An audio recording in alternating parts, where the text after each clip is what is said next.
stop that. You can plan as much as you like, but you can't stop that. So might as well incorporate it.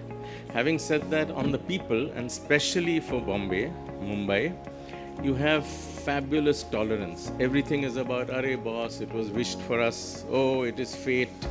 Oh, it is faith that I have that something will happen," changes. There's a culture and custom scenario. There's a lot of resilience. We're looking at a fabulous mix of people from all walks of life, from every kind of economic and social sector. It's about building on the past. It's about ignoring the present. I mean, just forget about it. It's not happening. You don't like it, shut up and live with it. And it's about looking forward to the future. And all of us as architects and urban designers and planners and whatever you want to label yourself as, are eternal optimists. I mean, we're not practical, we're utopian, but at some point we have to land that plane, okay? Having said this, we have the challenge of developed versus developing countries. And I'm saying in principle, our challenge is not to copy the West, but effectively establish our own appropriate models. And why I'm saying appropriate is because it's pretty much taking into account all the things we talked about the city, all the things we talked about our people, and all the things we talk about the resources we have. And you cannot do certain things if you don't have the resources. You can do much more if you have manpower as a resource rather than money as a resource, etc., etc. As architects, we know a lot, but it's still very little. Okay, there's huge amounts that we need to know, there's huge amounts that we need to learn, and it's a constantly evolving process. Rahul is very clear. I mean, the HOK has sort of realized that you have to do adaptive urbanism. Okay, we talk about thinking big ideas on a small scale and then slowly move towards getting that big idea complex sorted. Consider that as a local sensibility. You sort of blank it out of your system and you move forward. We're restless. As architects are supposed to be. You can't sit straight, you shouldn't, okay? The point is we need to just create new avenues of establishing where your design intervention can happen. We should be doing little but for many rather than doing so much for few, okay? So if I'm developing a 75-acre property for a developer, I mean, end of the day, it's just one flat owner who's got 700 square feet who's going to, feel good about that. On the other hand, if I'm designing a railway station which has 1 million people going to it every hour, okay, that's a huge contribution and that's a huge social impact. So that's what I mean by this little statement. Sustainability is the catchword that's been, I think, tried and tested and sort of worn to death over the past 15 years. We're looking at a new regenerative process. Not just staying where you are, but in fact creating as much as you can, when you can, wherever you have the opportunity to. And pretty much this is the only way. The outcomes for all urban projects critically have to be always for social benefit. And you can define social and you can define benefit. Okay? It's not about getting more money or getting more place or getting more comfort. It's about a combination of a lot of things. And each person who's reacting to your urban project has a completely different priority system. So I think we need to be sensitized to that. It's about the 90-10 rule. If it's good enough for 90% of the population, it's bloody good. When we were doing Marine Drive, and I'm showing you a couple of slides there were people who'd say, oh, but we want a dog path. Oh, we want a skateboarding. Oh, we want a cycle track. Oh, we want a jogger's track. Oh, we want this. Oh, we want that. I'm saying, hello, you have 11 meters of footpath. You can't do everything. Shut up and take what we give you. Okay? It works for 90%. It may not work for that 10% who has a dog who wants to walk. Having said that, there's also the inclusive system. There's also a positive tone. I mean, you have to be able to make that the feel good has to come through in whatever you do. Improving the quality of life, that's the classic Tata slogan, which is quality of life. And I think these three words are very, very critical to everything we do. Okay? Anything. I mean, this experience has changed the quality of my life to a bit. Okay? It's an exciting thing. It works for me. I'll remember it. It creates a memory. Things like that. It could be as ephemeral as that, or it could be, hey, now I have a 1 meter footpath where I didn't have any. Okay, so there's a question of safety, there's a question of conveniences, whatever. And of course, the unmatchable goodwill generation. I mean, you get blessed if you have a footpath that people can walk on. You'll get blessed if there's a toilet which people can use effectively rather than going out into the fields on an umbrella. Having said this, I think the process that we could use is critically alignment. If there is no alignment between the political forces, between the bureaucracy, and between the people, you can forget about your project. If the three stars align, it's likely that your project will take root and move forward. Ethics, aesthetics, functionality, I mean, those are the important things that one looks at. Not just do it because there's money here, or not do it because you're getting an opportunity to progress or opportunity to showcase. The aesthetics that I would look at is very different from the aesthetics that you would look at or you would look at. So aesthetics is a bit of a subjective sort of thing. I like red, you like purple, she likes pink, he likes green. But the effective functionality has to be solid and uncompromised. The important thing is trying to design green for grey people. I mean, unless everybody understands what you mean by green, by sustainability, by these rationales of earth warming and global warming and shrinkage of water supply and things like that, carbon credits, etc., you're not going to be able to teach them. So it goes systematically, step by step. Don't bombard, get this going systematically. And you can't use a rubber stamp and say this one size fits all. Okay, you can't say I did this on last week's kilometers of footpath, so I can do the same thing next week. It doesn't work like that. In addition to that, I think the most important thing is start getting used to this scenario of stop, start, stop, start, stop, start. When you do public projects, you have a political influence, it stops. You have a new political influence, it starts. You have a new political influence, it stops. You have a new political influence, it starts. It goes on like this, and I think this was animated to go on and on in a loop for 40 minutes, but I'm cutting that out. The team that you need is very important and very interesting. You probably are the only non-musician in this whole pack, and everybody else is playing their own favorite musical instruments. Yeah. As an architect or as an urban planner, you may have an idea, you may have a dream, may have a purpose, you may have a direction in which you are expected to go by a client or a brief or something like that. But I think the success of any project is pretty much how we look at thinkers, travelers, evangelists, about enablers, about influencers, making up. And then you have several technologists, several professionals who will pretty much pull this whole product together. If you think you're God, which is what you were taught in college, because architect is supposed to be all embracing and whatever, forget about it. It doesn't work like that anymore. You need these people, and all these people are hugely important. Nobody has a lesser role than you have.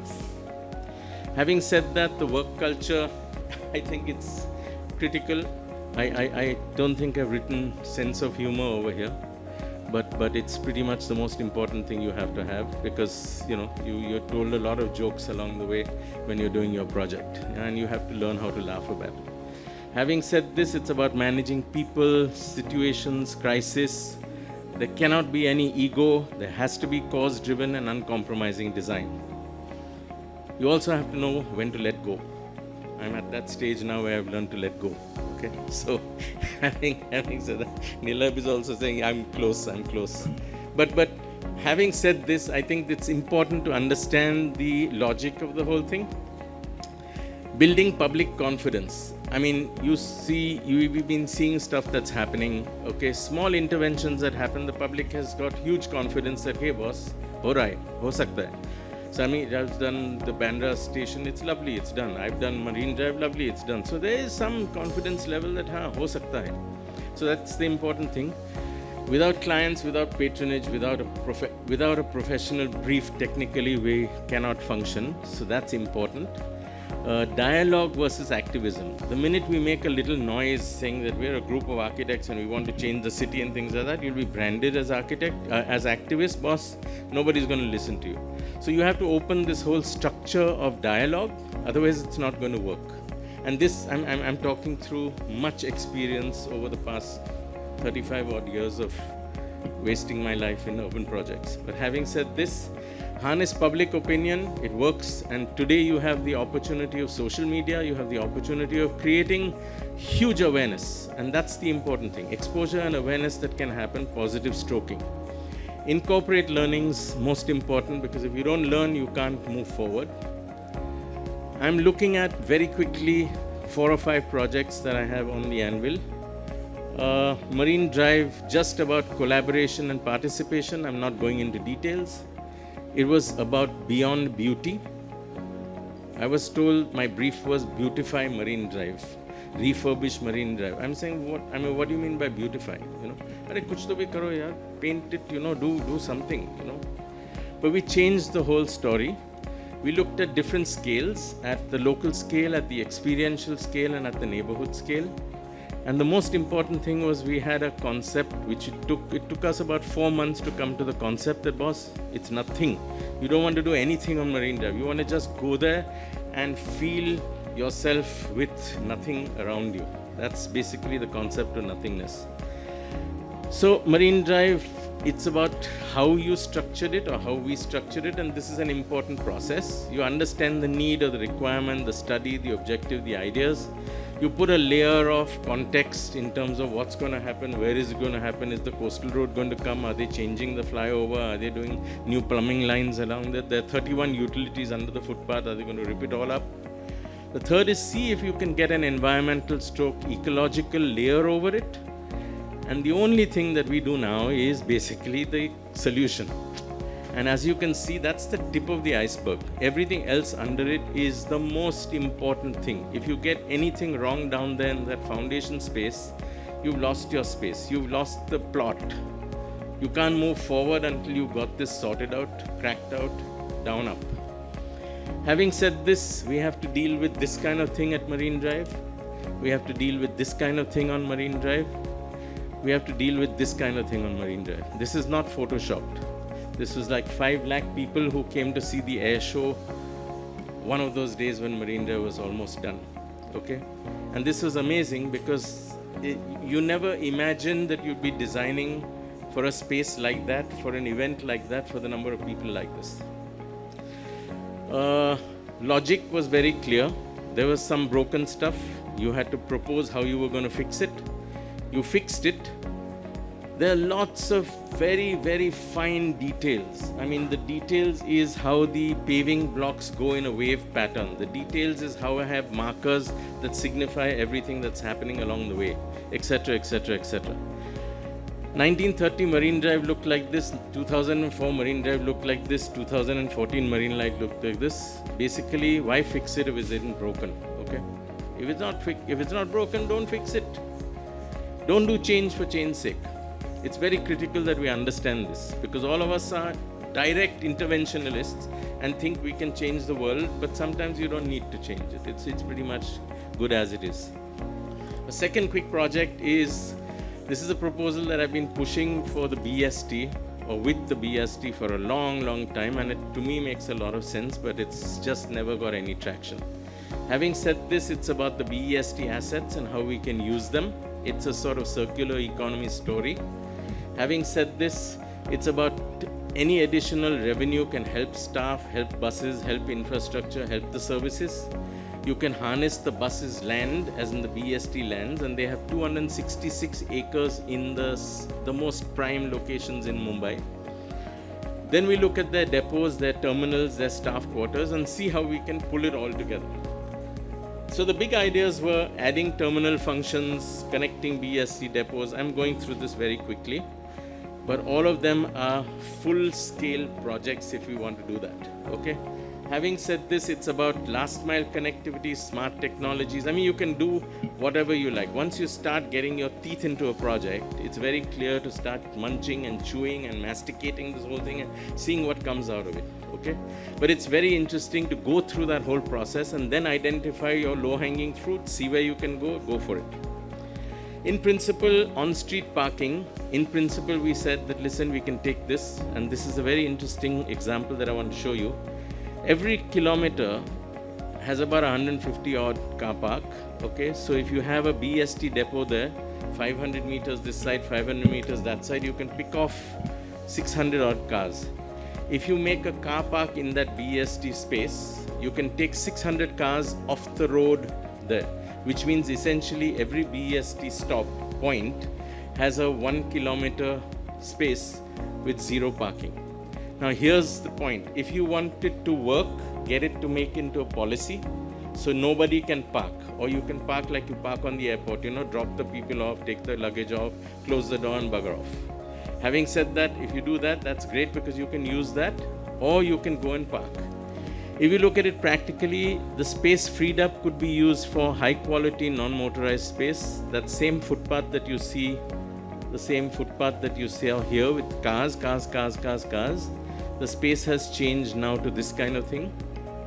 Exciting, shared surfaces. Exciting because you could clearly fit in stuff into alternative transport. This is one part. I looking at 4-5 models, and these are the models that we talk about, and I'm going through them rapidly. I've already run out of 15 minutes. Depot, parking and public utilities, so you do that. Now, this is the trick. You have the BEST car, a huge parking, which is parked only for the buses at night. During the day, it does nothing. You could use that space, you could build on it, you could use utilities, commercial, you could do whatever you like to activate that space, to rationalize and revitalize that space. And having said this, we actually made these models and showed them to the BEST. The second is with this and retail. I'm just running through it because you'll understand it. The third is with retail and commercial. And the fourth is with retail, commercial, staff quarters, okay, on the same plots of land. Smart technologies would take care of a lot of stuff. Now, just imagine if I can take levels of parking for all the Bangalore, Shridhi buses into the BEST compound. Just imagine if I could give you denting, painting workshops and the most fabulous mechanical and technology workshops to change mechanicals or to look at servicing, etc., etc. I mean, all that can happen in this product. Our job was not just to say that this is what the architecture is going to be. Our job was to also look at funding, management, capex, opex, cost-benefit ratios, etc., etc., to get this project on the ground. And obviously, the impact would be to promote the brand, to look at servicing for whatever. 3 Bawa is an interesting product, and we've been pushing this for a long time as well. It's about the existing suburban corridor, which you are familiar with. If you look at going below the corridor, that's an opportunity we have, and we've done it in our New Bombay stations. If you look at beyond the corridor, that means attaching to a railway station precinct. If you look at between stations, you can look at that space that has already been bought by the railways or used by the railways to look at stuff above the railways, which is what we've done at Kharghar. We can look at alongside, which is what we've done at Zuinagar, Nerul, Sanpara. We've created commercial zones in the airspace, which was for free. You can look at within, which is refurbishing railways, which is what people are doing today. They're spending 200, 300, 500 crores of putting escalators which won't work. Okay, stuff like that. And you look at above. So the above can go into a deck above, it can go into retail above, it can go into open decks, parking, whatever you want to do. That's your stuff. Mumbai Central, and this I'm going to stop this after this one. Mumbai Central is a fabulous hub. All of you know that this is a heritage structure. This was a photo taken before it was rudely painted to make it aesthetically pleasing. But effectively, you've got a fabulous multimodal hub here. You've got monorail, you've got metro rail, you've got cars, you've got taxis, you've got bus stop, you've got BEST, you've got everything happening here. MSR, the Maharashtra state, etc. If you look at this, and this is important to understand, we have been, if we go with this project, and this is a lovely an idea of adaptive urbanism, of appropriate urbanism. You can clear the ground and clear probably 22 odd acres off the ground into car park, into parking, parks, rather than parking of dead vehicles. You can start climbing up. So that's taking off from these areas and climbing up onto that one building. I'm going to go through this slightly slowly. You load on at ground level or earth level or whatever, level 0 grade. You have your railway stations, platforms, whatever it is. You have the next level for ticketing, food, whatever it is. The next level you have for taxi pickups, car parking, etc. The next level you can have for whatever you want in terms of taxi staging. And the next level you can talk about a 20 acres or 22 acres of green space that you can have above. And it's very simple. I'm going to use the word pissing away lots of water trying to clean their trains, and it's going down the storm drainage. You recycle that, you have this lawn above. So effectively, by just policy decision across 5 or 6 policy makers, you are able to generate 24 acres on the ground, and you are able to generate roughly 22 acres of public green space at podium level. We've done several pedestrianization projects, several integrated transportation projects, several urban projects, several interventions, revitalization projects. We're not going there just now, but effectively several waterfront projects as well. I want to talk for 5 seconds, 10 seconds about content, context, complexity, competence, effectiveness versus efficiency. We've got new tools today. You can look at measuring, maximizing, modeling, etc., etc. You've got urban design and architecture and the stuff that needs to be brought into the system through these new tools. It's very exciting. You're at a fabulous position today to realize that we can use new media, new tools, new technologies, new software. We can look at new collaborations because that's important. I mean, there's nothing that we can do on our own these days. Any scale of project now needs 1, 2, 5, 10, 20 experienced professionals. We're looking at new impact. And if you look at the same tools doing the same job for the same clients, for the same projects, it's not going to work. We need to look at a brand new way of attracting and engaging with the city. I think the overall thing is basically appropriate urbanism. Thank you.